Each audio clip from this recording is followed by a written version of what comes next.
السلام عليكم ورحمة الله وبركاته. maanta waan salaamay maanta waxaan rabaa inaan idin sheego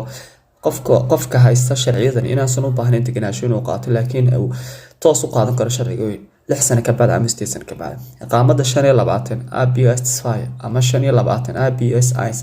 runtii uma baahnayn degenaansho qaadato ee waxaad bas xaq u leedahay inaad 6 sano ka bacd marka laba jeer ku hadho 3 sano inaad sharciga weyn xareysato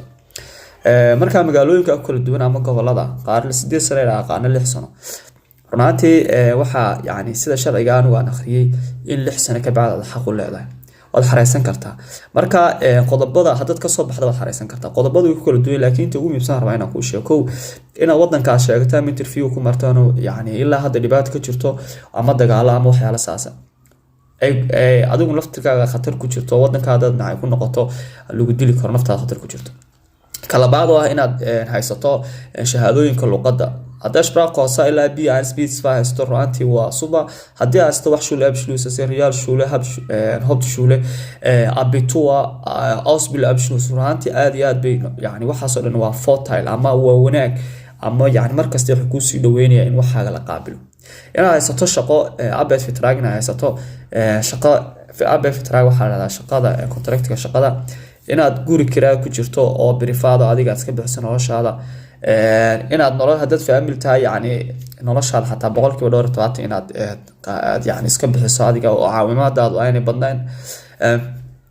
qodobka ugu muhiimsan waxa weeye inaad wadanka dambi ka galin yani waxay tahay inaad qof dilin inaad waxba xadin inaad tareerada badan la qarxiyo ku ururaantii waa dambi aad weyn yani wax kasto oo qodob ka soo horjeeda sharciyada wadanka inaad ka hor imanin inaad ishtaadka tusaalahaan baark aad markasta gaariga meel khaldan dhigto ku ururaan waxaa soo dhawaad dambi runtaad ka gashay wadanka kala baad oo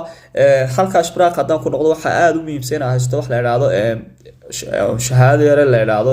oriental course-ga ama politiga runtii aad iyo aad muhiim u tahay marka waa inaad taana haysataa hadaan haysan hadda waa sameyn kartaa gebigeedu waa bil ama 100 saacadood marka inta haysato runtii ka ku sheego gobolada ku kala duwan marka waxyaalo lagaga baa laakiin intan waa inta ugu muhiimsan ee qofka laga rabo hadii uu qofku 16 sano ka weeyo wadankan 6 sano joogay isaguna xaq buu leeyahay inuu xareysto sharciga weyn meelaha laga xareystana wada taqaana kulli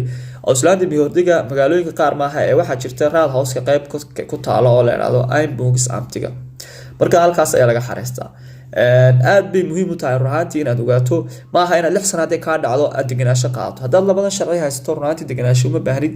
qaar dad badan Soomaaliyeed waxa arkay dadka si khaldan wax ugu sharaxay runtii maaha qofka haduu labada sharci haysto waxaad u baahantahay bis inaad shuruudaha soo buuxisid sida sharciga weyn u qaato asxaabta la sii wadaag oo salaam